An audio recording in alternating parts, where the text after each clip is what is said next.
Conta Mais no Ar, conta mais do quê? Conta mais de escrita de si, a escrita de si de mulheres negras no Brasil, com Bianca Santana, que acaba recentemente de defender sua tese sobre isso, com esse nome, inclusive, que eu roubei para o programa aqui.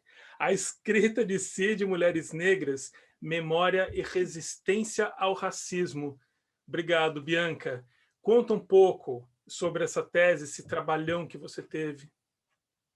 Eu que agradeço muitíssimo.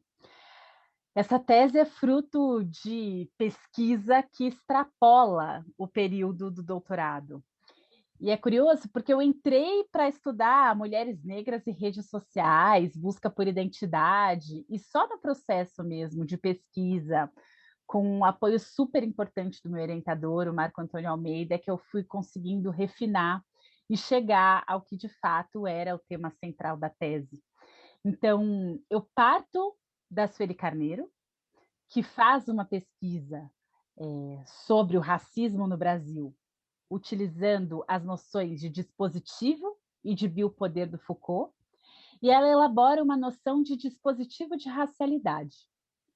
E ela trabalha, além da noção de dispositivo de racialidade, a resistência ao racismo. Então, eu me aproprio, né, da Sueli e também da apropriação que ela faz do Foucault, para falar sobre a resistência ao racismo a partir da escrita, e da escrita de si, que é uma escrita em primeira pessoa do singular, mas que é também primeira pessoa do plural.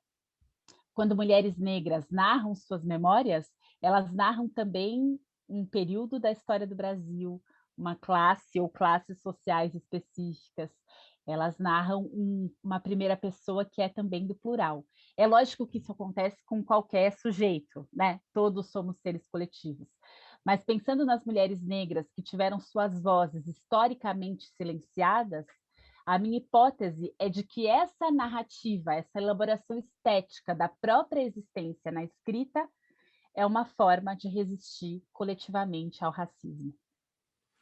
E daí, quando você fala de escrita de si, a gente pode ligar a escrita do diário, a escrita da carta mais imediatamente, mas não é só isso, né? Não é só isso.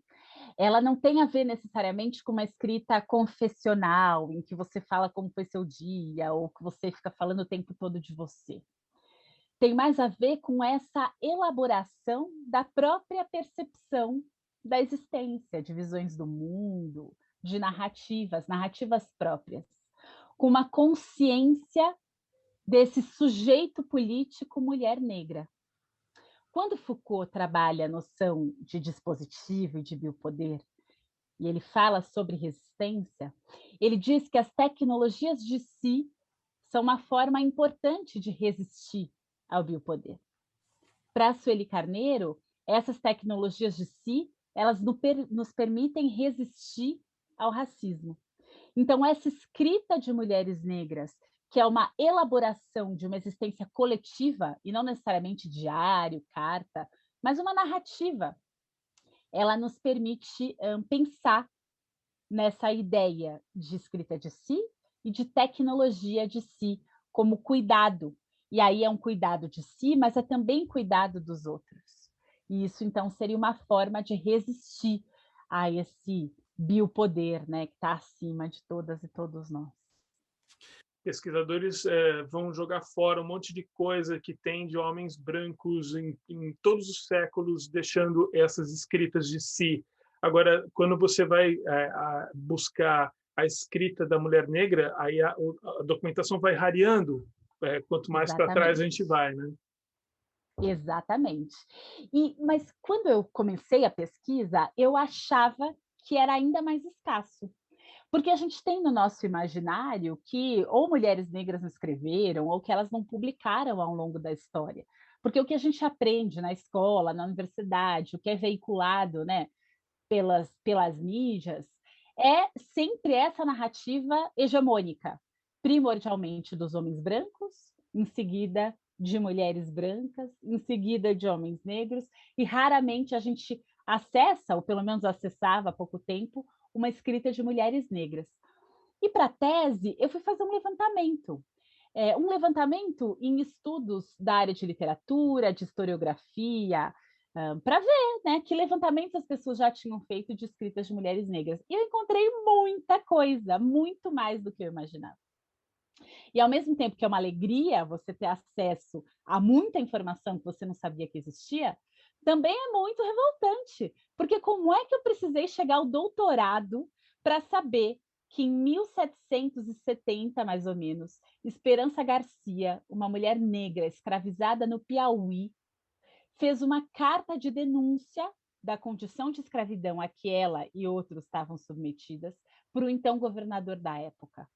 Como é que a gente estuda a história do Brasil, aprendendo muitas vezes uma mesma versão dessa história, normalmente uma versão de passividade, de não resistência, e a gente não sabe que uma mulher negra, além de ser alfabetizada naquele período, compreendia a escrita como instrumento político para reivindicar melhorias de vida para ela e para os seus pares. Então, como é que a gente não aprendeu isso na escola?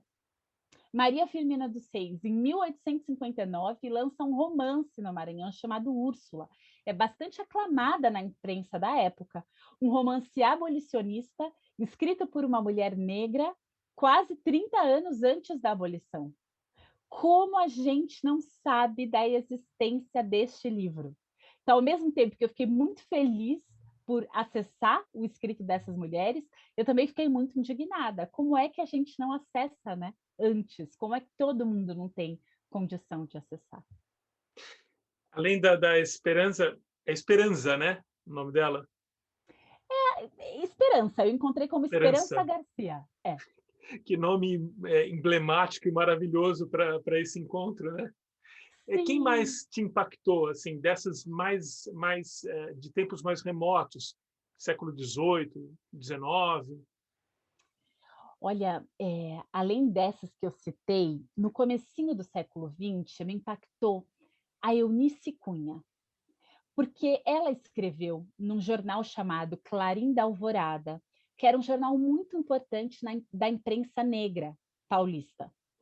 O Brasil todo tinha muitos jornais produzidos por pessoas negras, por entidades negras. E quando a gente estuda a história da imprensa, a gente também pula esse capítulo, a gente não estuda a imprensa negra. Mas mesmo tudo que eu já tinha lido sobre a imprensa negra, ficavam muito fortes os nomes dos homens.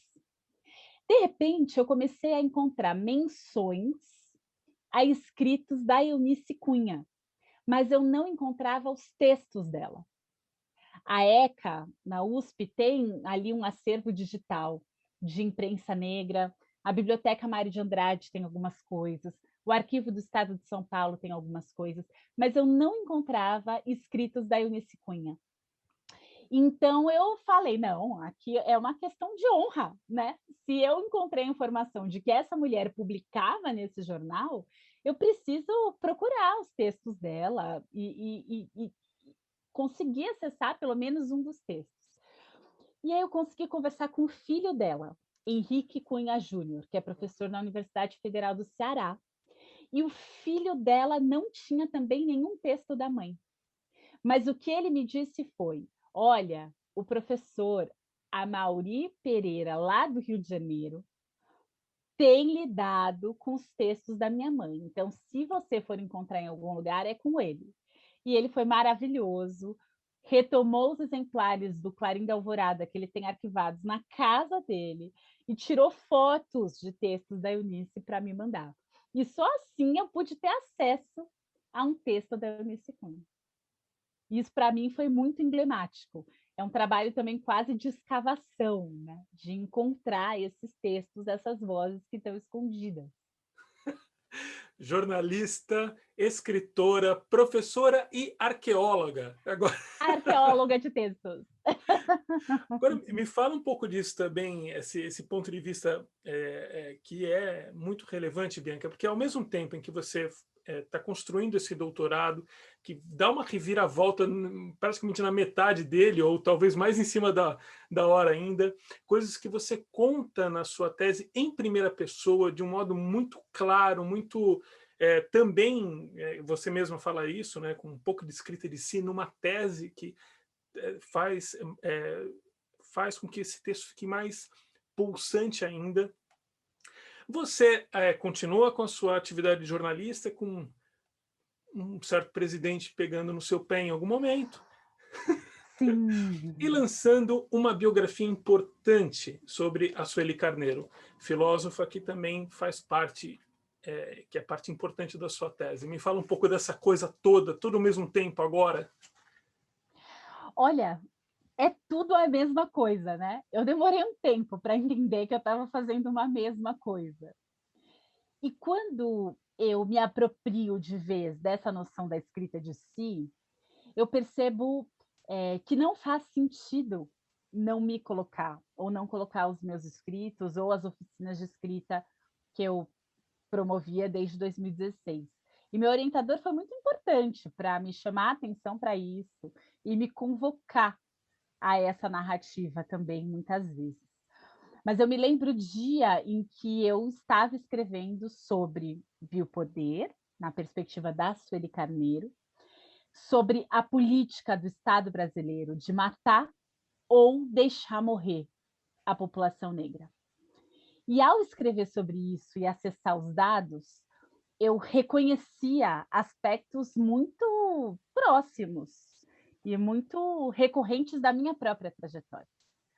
Quando a Sueli Carneiro fala, por exemplo, sobre esse abandono à morte, um dos dados que ela traz de saúde é de mortalidade materna. O quanto mulheres negras são muito vítimas de pressão alta e tem a pré-eclâmpsia como uma das principais causas de mortalidade materna no Brasil, que acomete especialmente mulheres negras. Que é a pressão Como é alta, que né? eu É uma combinação de pressão alta com alguns fatores que a gente não sabe exatamente o que é, mas que se identifica na pressão alta e em algumas proteínas que escapam pela urina. Tá. Só que para você intervir, você precisa de um pré-natal muito bem feito para detectar a pré-eclâmpsia a tempo de adiantar o parto. Ou então, tanto o bebê quanto a mãe correm risco de vida. No Brasil, mulheres negras têm o tempo da consulta do pré-natal menor do que das mulheres brancas. É uma pesquisa feita no SUS. E aí alguém pode dizer, nossa, mas um médico, ele vai intencionalmente olhar no relógio e atender mulheres negras por menos tempo? É evidente que não. Mas mesmo que não seja consciente, objetivamente é o que acontece. Porque no nosso imaginário racista, as mulheres negras aguentam, ou, ela se vira, já teve um monte de filho mesmo. Então tem muito menos atenção do que tem as mulheres brancas vistas, né, num estereótipo de frágeis, que precisam de cuidado, de atenção. A reprodução desses estereótipos impacta muito o nosso imaginário e a forma como a gente conduz uma série de ações, até mesmo as políticas públicas. E aí, enquanto eu escrevo sobre isso, é impossível não me conectar com a informação de que eu mesma tive pré-eclâmpsia na minha terceira gestação. E acessar um texto de uma autora norte-americana que faz relação entre pré-eclâmpsia e pressão alta em mulheres negras com perdas afetivas importantes na infância e na adolescência.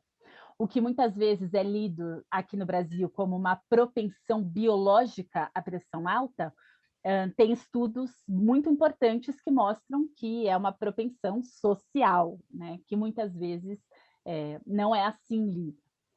Como eu ia escrever sobre isso sem me conectar com a minha própria história? E sem perceber a importância de eu ter tido um pré-natal com muita atenção, diferentemente da maior parte das mulheres negras, e ter podido receber a assistência necessária para que eu ficasse bem e a minha filha também. Então, não dá para escrever sobre escrita de si, com dados objetivamente tão próximos, sem colocar também o meu relato, além de relatos que eu trago de outras mulheres. Mas isso é, sem dúvida, uma ousadia. É uma ousadia até para lidar com os próprios parâmetros da academia. Tem uma outra noção importante trabalhada pela Sueli Carneiro, que é a de epistemicídio, em que tem um determinado jeito de a ciência perceber o conhecimento e só reconhecer como conhecimento válido o que é produzido por determinados sujeitos em determinado formato. E aí, quando a gente denuncia o epistemicídio, a gente também reivindica mais modos de fazer ciência, que não tem nada a ver com uma negação da ciência, como a gente também tem visto recentemente. Não se trata disso. É reconhecer a importância da ciência a ponto de querer também transformá-la, para que ela se abra a outras perspectivas e possibilidades. É um pouco que o pesquisador Bruno Latour fala da presença da política na ciência, né? Isso é uma visão política também, né? Exatamente. Do que é silêncio. E daí, e essa fazer tudo isso e ainda costurar essa... você fala em costura, não é costura o termo que você usa na tese, bordado. Bonito isso. Bordar essa tese, também você bordou uma biografia da Sueli ao mesmo tempo. Como é que foi isso? Quando eu entrevistei Sueli Carneiro pela primeira vez, em 2017, eu já estava nesse processo da tese, então eu já tinha estudado a tese da Sueli de forma bastante minuciosa, e como eu faço, né, esse trabalho de jornalista junto também com o trabalho de pesquisadora, até por sugestão do meu orientador, por que então você não faz algumas entrevistas que possam ser aproveitadas na tese, mas que sejam também entrevistas jornalísticas, né, que as pessoas possam ler também fora do contexto da pesquisa. E aí eu entrevistei Sueli em 2017 para a revista Cult, e ali a gente criou uma relação de proximidade e de troca intelectual e troca ativista. Nesse processo, várias pessoas ficavam, mas por que você não escreve uma biografia da Sueli? Imagina, a Sueli, ela escreve, se ela quiser em algum momento, ela escreve uma autobiografia. Mas sabe quando essa demanda parece crescente? Isso fazia sentido também com aquilo que eu estava pesquisando na tese. Eu falei, caramba, será? E aí, então, me dediquei também a escrever a biografia da Sueli Carneiro. E o livro está saindo agora em maio, não é isso? Pela Companhia das Letras. Exatamente.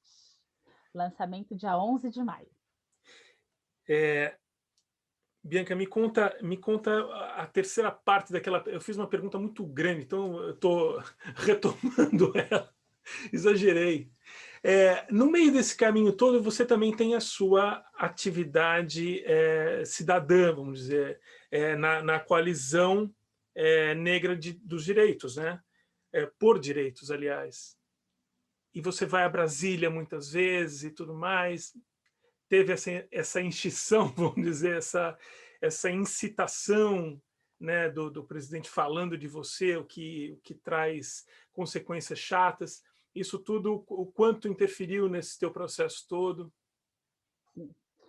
Bom, eu sou parte da UNEAFRO Brasil, que é uma organização do movimento negro, né, um movimento de educação, e a UNEAFRO é uma das 200 entidades que compõem a Coalizão Negra por Direitos. No ano passado, o Instituto Marielle Franco, que é uma das entidades também que compõem a coalizão, trouxe uma demanda, né, para o grupo, para a Coalizão Negra por Direitos. O governo federal queria federalizar a investigação do caso Marielle, e tanto a família de Marielle quanto a família do Anderson Gomes, que era o motorista de Marielle também assassinado, achavam que não fazia sentido federalizar o caso. Quando a gente olha politicamente na história o que o presidente tem feito e dito, e ele havia pouquíssimo tempo tinha declarado que ele ia interferir na Polícia Federal, sim, para proteger seus amigos e seus familiares. Se o presidente da República faz essa declaração e logo depois existe a proposta de federalizar as investigações, o Instituto Marielle falou, não, de jeito nenhum. A melhor chance que nós temos de encontrar justiça é continuar com esse caso no Rio de Janeiro, sabendo que tem inúmeros problemas também nas investigações no Rio, mas ainda assim, quando o presidente declara que vai interferir na Polícia Federal, isso não pode ir para a Polícia Federal.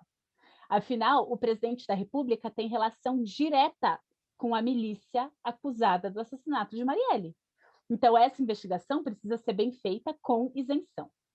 Bom, então a Coalizão Negra por Direitos apoiou o Instituto Marielle Franco em uma campanha contrária à federalização. Uma campanha feita nas redes, coletando assinaturas, enfim, foi uma campanha interessante, importante. O julgamento seria na quarta-feira. Na terça, um dia antes, eu publiquei um texto no ECOA, UOL, perguntando qual era o interesse do presidente da República na federalização.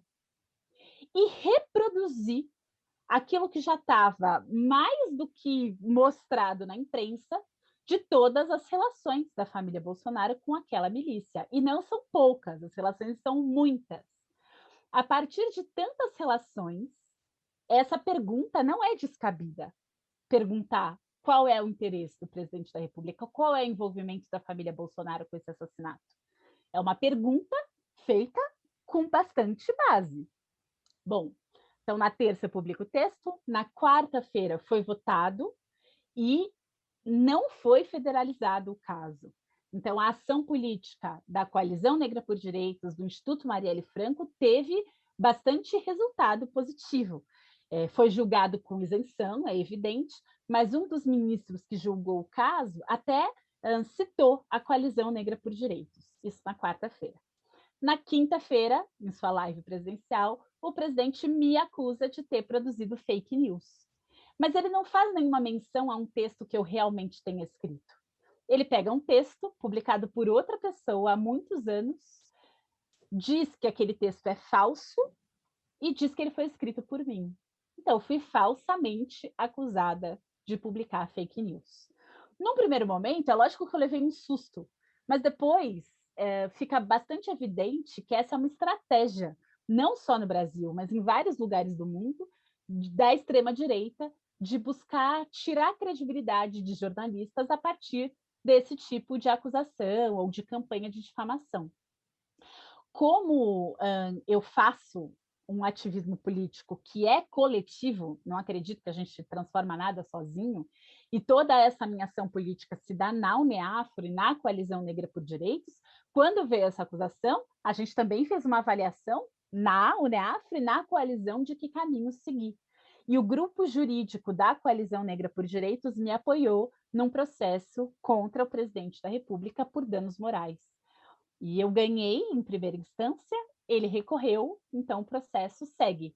Mas é muito importante reafirmar que o governo brasileiro, responsável pela política do Estado, que deveria proteger comunicadoras, comunicadores, jornalistas e a liberdade de expressão, no Brasil é quem deveria proteger que mais ataca jornalista.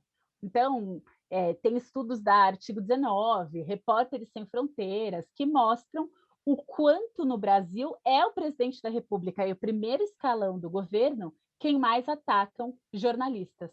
E tem um ataque ainda mais expressivo a jornalistas mulheres, isso em todo o mundo.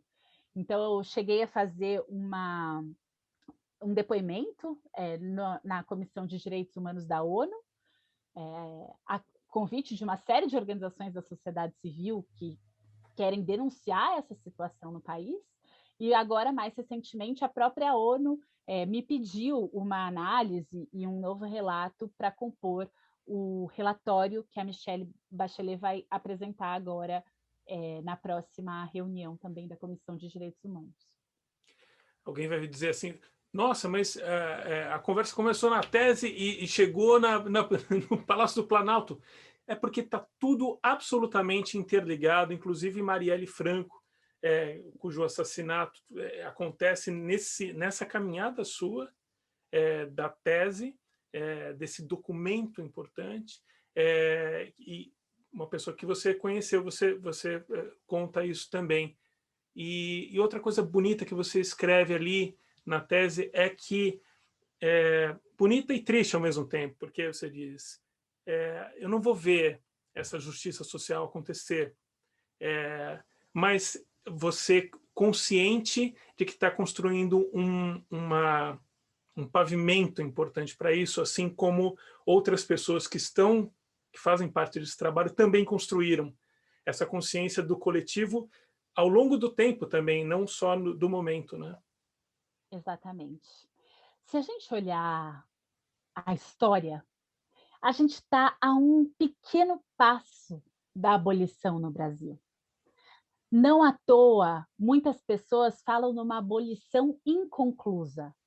O que a gente vive hoje, a organização social do país, é exatamente a mesma do período da escravidão.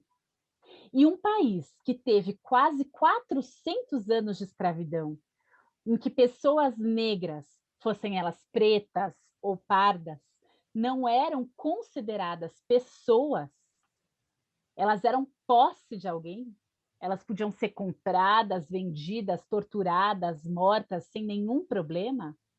Isso foi ontem. Então a gente viveu quase 400 anos de escravidão e agora a gente tem cento e pouquinhos anos, 130 e poucos anos de pós-abolição. Então o que a gente vive hoje ainda é um resquício desse período da nossa história, atualizado constantemente pelas nossas práticas e estruturas racistas. A gente não teve no Brasil uma discussão sobre reparação. A gente não teve políticas reparatórias consistentes no país. Os corpos negros são até hoje considerados descartáveis. As notícias recentes de que 2 homens negros roubaram carne em Salvador e foram assassinados por terem roubado carne são um exemplo muito explícito do que é o Brasil. Esse país que não tem pena de morte, mas que as pessoas negras são executadas sem nem mesmo serem julgadas ou condenadas. Porque os nossos corpos, eles não valem nada. Quando a gente vê o grupo político que assume o poder hoje no Brasil, é a gente que reafirma um orgulho desse passado, que também é presente, racista, autoritário, que faz apologia à tortura, à ditadura, que diz que quilombola não vale nada, que faz piadinha racista o tempo todo. É como se determinado grupo quisesse retomar uma ideia de uma supremacia branca, colocando negros num lugar de subalternidade, de servidão ou de morte.